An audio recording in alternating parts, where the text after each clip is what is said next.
I never realised that to be a jockey, you had to be a horse first. The famous words of Arrigo Sacchi, who went from shoe salesman to European champion with AC Milan in 10 seasons, never played professional football. However, he created one of the greatest tactics, an innovator for Italian football at a time when in the late 80s football was very, very dull. We're talking catenaccio, we're talking 5 at the back, we're talking slow tempo. He changed all that and created one of the greatest teams of all time. And in today's video, we're going to show you how he puts it together and how it looks in FM23.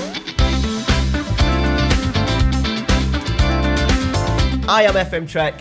Welcome to the manager's seat. Thank you to the boys at the manager's seat for allowing me to be a guest on today's video. And if you are interested in any more iconic tactics, put them down in the comments down below and they may ask me back to do another. All right, guys, let's see how this 4-4-2, 4-4-1 looks in Football Manager. So a little bit of context with this style of play. During the late 80s, early 90s, football was so dull in Italy. We're talking low blocks, mid blocks, we're talking back fives, yes, with a libero, but generally quite slow. Arrigo Sacchi ripped that up completely, and we're now looking at a little bit of a birth of a high press, a gegenpress in particular, something that had been seen in the great Ajax and Dutch sides, Barcelona, but we hadn't seen it as much in Italian football. Well, we hadn't seen it at all in Italian football until Arrigo Sacchi started at AC Milan. So we're talking high press, quick vertical passes when we win the ball, in particular when you've got someone like Ruud Gullit and Marco van Basten up there. You want to get the ball to them as quickly as possible. However, we're looking at the ball on the floor. We're not talking about turning teams over and playing long balls all the time. It was quick vertical passes through the midfield to the front boys. We're talking about compactness when we haven't got the ball, a high line, a high press. We're talking about 20 to 25 meters, so a really condensed shape. It worked in the old days of the offside rule when I think literally anyone who was in an offside position was classed as offside. So a little bit different. There's not many coaches from the late 80s and early 90s that would suit modern football, and I think Arrigo Sacchi definitely suits maybe a modern day team, a high press, a Liverpool, the German sort of like gegenpressing that we've seen over the last 10-15 years. I think it suits quite well, and definitely an innovator in terms of Italian football with this AC Milan side. Okay, so we're looking at a sweeper keeper on attack to start with. Now, the idea is that obviously the high line, we're trying to play that sort of like offside trap as well. We need him in a good starting position. I also want him to try and find the midfielders whenever we can. It says Tonali and Benassa here, but obviously for that AC Milan side, we're looking at Frank Rijkaard and Carlo Ancelotti. I also want to see if he can maybe drop it into Van Basten, maybe even drop it into the shadow striker, Ruud Gullit, very good physically, back to goal, often love to get the ball down on his chest and play. So we're going to try and encourage that a little bit. If we don't see that, maybe my recommendation would just drop that onto support or even defend. But we do want him to be high. We do want him to be aggressive. We do want him to try and play out from the back. Now, the right fullback Totti, kind of a little bit more defensive than the other side, the left-hand side. All we're going to do is have him as a fullback on support. Yes, he will get over on the overlap on occasions, but because of the left side being a little bit more aggressive, we're just having a little bit more of a defensive, solid approach on this side. Central defender, Costa Curta. I've just got a central defender, no playing instructions, not as a ball-playing defender. I'm a little bit worried that the ball-playing defender does kind of more just recreate long passes, and I don't want that as much with both roles. We have, however, got a ball-playing defender on the left-hand side, and we're asking him to dribble more. This is Franco Baresi, obviously like to dribble out from the back.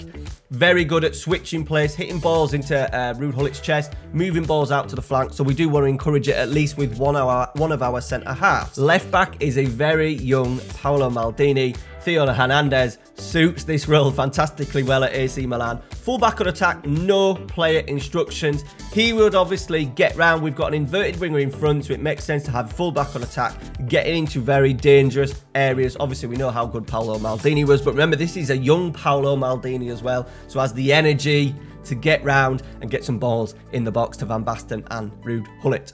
Okay, moving into the middle of midfield, we have the Benassa role, the Volante, which is Frank Rijkaard. Very much defensive presence, but there's so goals. Even the winning goal, I think, to win the second European Cup, if you watch that, he breaks into the area with a third-man run. So we want to try and recreate that a little bit. I think the Segundo Volante works really well. So we're going to go with that. We should see that Frank Rijkaard role, that number 4, getting in around the penalty area.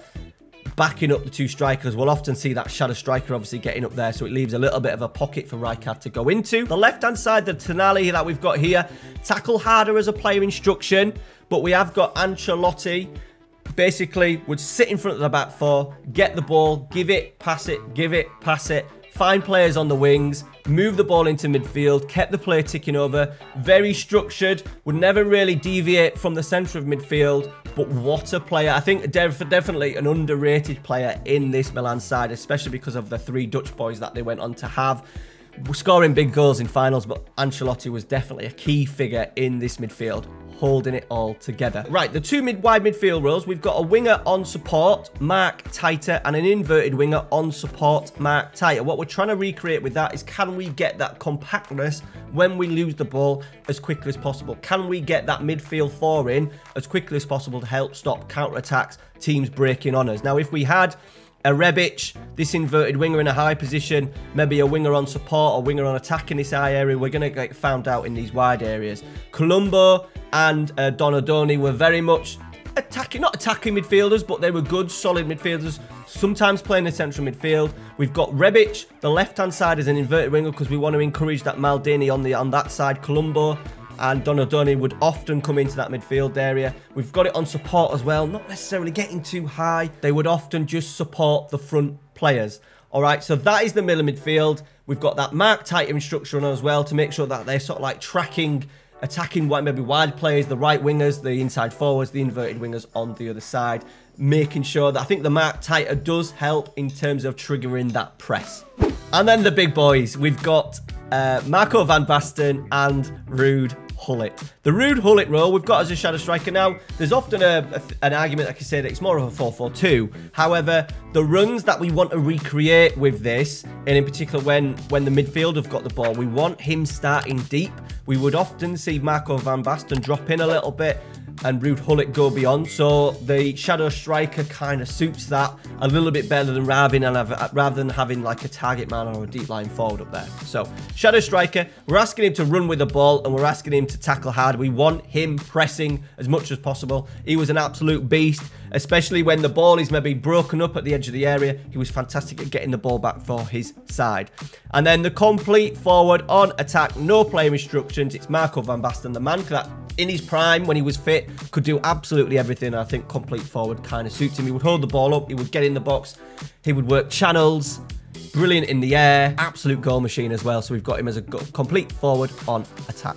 Now, moving over to the team instructions. This is for you to maybe fluctuate during games, depending on who you're playing. Now, if you're playing away from home, I necessarily wouldn't go all out attacking. But what I have done is, especially with our run at the start of the season, the first 3 league games, Bologna at home, Salernitana away, Lecce at home, we're going to go attacking because we want to make sure that we absolutely dominate the game in terms of pressing, in terms of getting them quick vertical passes in. I think if we go cautious and balanced, a lot of these players would maybe just slow the play down a little bit too much, would play these safer passes. It was literally get the ball back, pass, get it into Gullit, get it into Van Basten. Can we then create chances? A little bit of what we see here today from a lot of teams. Can we try and recreate that little bit of chaos in a transition and then break and score quickly or attack quickly? Change it as you would, but especially games at home, you want to go attacking. In possession, play out of defense.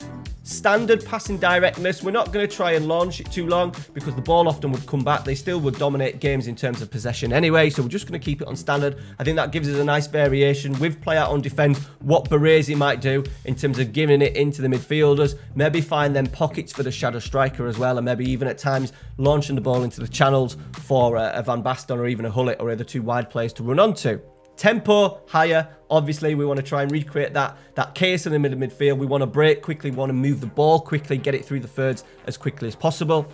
Narrow attacking width. Now, because even though they're playing in a 4-4-2, we're still going to have a little bit of natural width because we've got 2 wide players. But what I'm trying to recreate with that is that when the possession is turned over, we're in a position where we can get our compactness back a little bit better. I think if we were spread out in a wide, is it extremely wide now? They've got rid of it. It's just wide. But I think if we lost the ball in these areas here, we'd be more open for a counter-attack.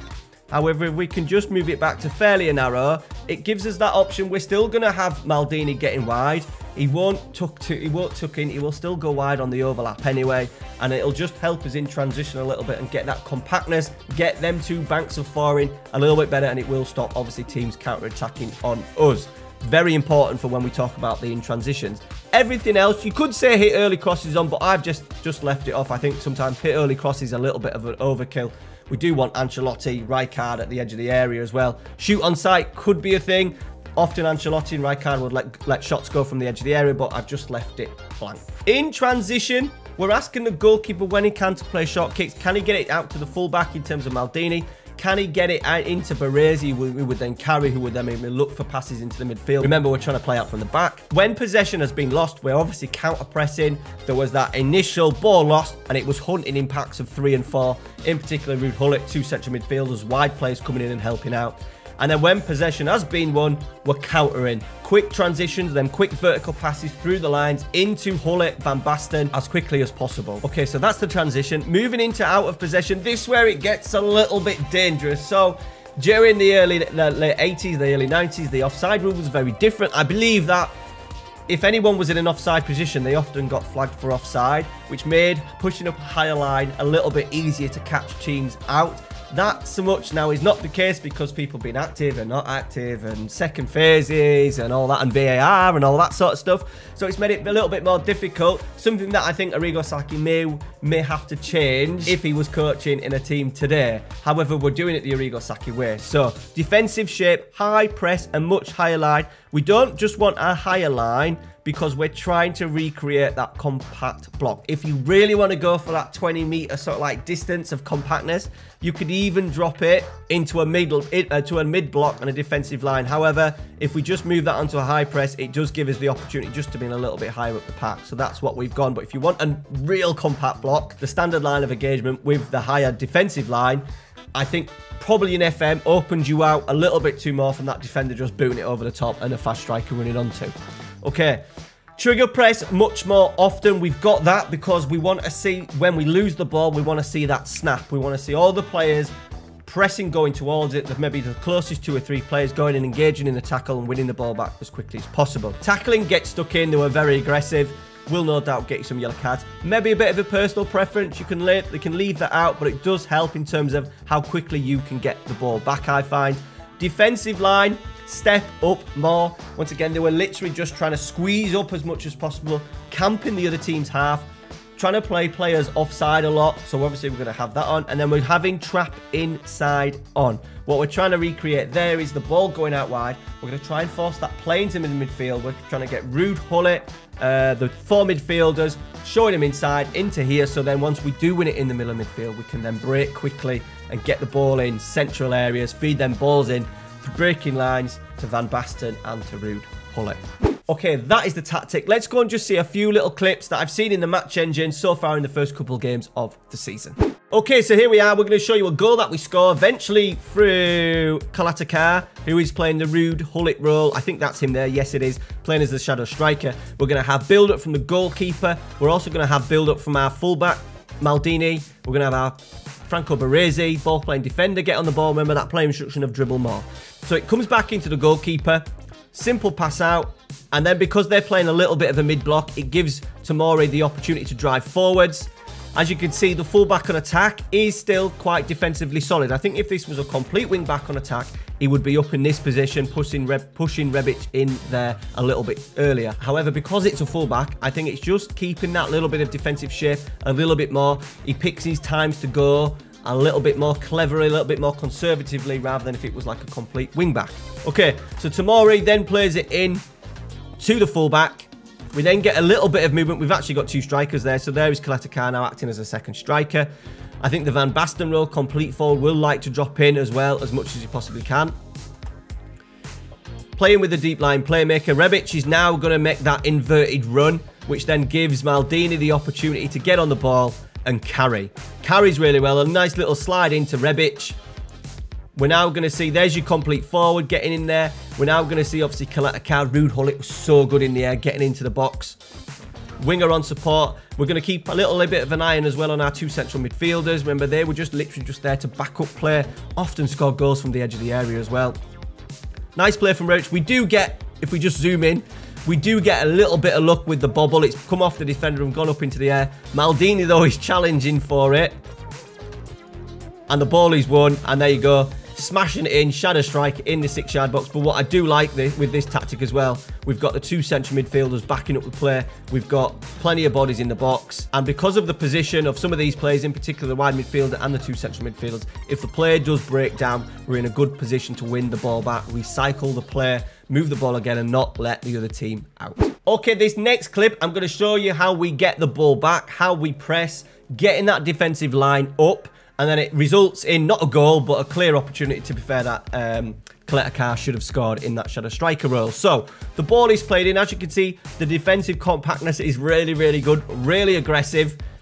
Maybe what we're talking there, about 20, 30 yards between the defenders and the central striker. What I do like about this little clip is that we've got 2 players pressing the ball, trying to swamp, suffocate their central midfield, forcing them backwards, so when we can squeeze up, again, look at, we've still got a decent high line there. Forcing the play back. As soon as that ball goes up, we're squeezing. Look at Tomori there, moving up the pitch, playing people offside. They go short. Leao making sure they haven't got much time on the ball, and then it's a ball over the top. Now, one thing, obviously, with that high line, in FM, you are running the danger of a fast striker, so my instruction would be, make sure you've got a decent centre-half, at least one centre-half who's really quick and can kind of cover the ground. The ball then goes into the goalkeeper, and we're going to play again. We are going to result in a shot from Kaleta, so we'll keep an eye on his movement. Playing it out when we've got higher tempo, so we're asking him to play it, not short passing when we've got on standard, but we're asking him to move it quickly. We're not overkilling it. It's not a punt into the channels. We're still trying to play through the thirds. There is Kaleta now on a move, on a little bit of a run. There's to Sassotti, the right back. The Volante into the deep line playmaker, into Kaleta, and to be honest, that should have been a goal, but just show you how quickly we go from getting the ball back, getting the ball forward, and as I said, that should have been a goal. Okay, and the last little highlight is a goal that we actually score against Salernitana, and it's just how we see the break-up of play, 2 quick passes, and we're in. So remember, we're after that quick vertical passes, we're after a higher tempo, and we get it with the press as well. We're working. Rebic has gone and closed down the fullback. Now Leao is getting involved. It ends up being, I would call that a punt. It's not a pass, it's a punt. It's a 50-50 that we're going to try and dominate and win. Interceptions are really good in FM as well, as you can see. We get it, we knock it in, and we score a goal. A very quick press, a 50-50 ball play in the midfield. We jump on it, we get the ball into our shadow striker. He then feeds it, 1 pass into the central striker, and we've scored a goal from just a little bit of pressing. All right, guys, there you go. I think an Arrigo Sacchi tactic really does suit FM and the match engine in terms of that high press, quick attacking tempo. Really fun to watch in the game. I suggest you go and give it a go. Thank you very much for watching. Hopefully see you again soon. Cheers, guys. Take care. See you later.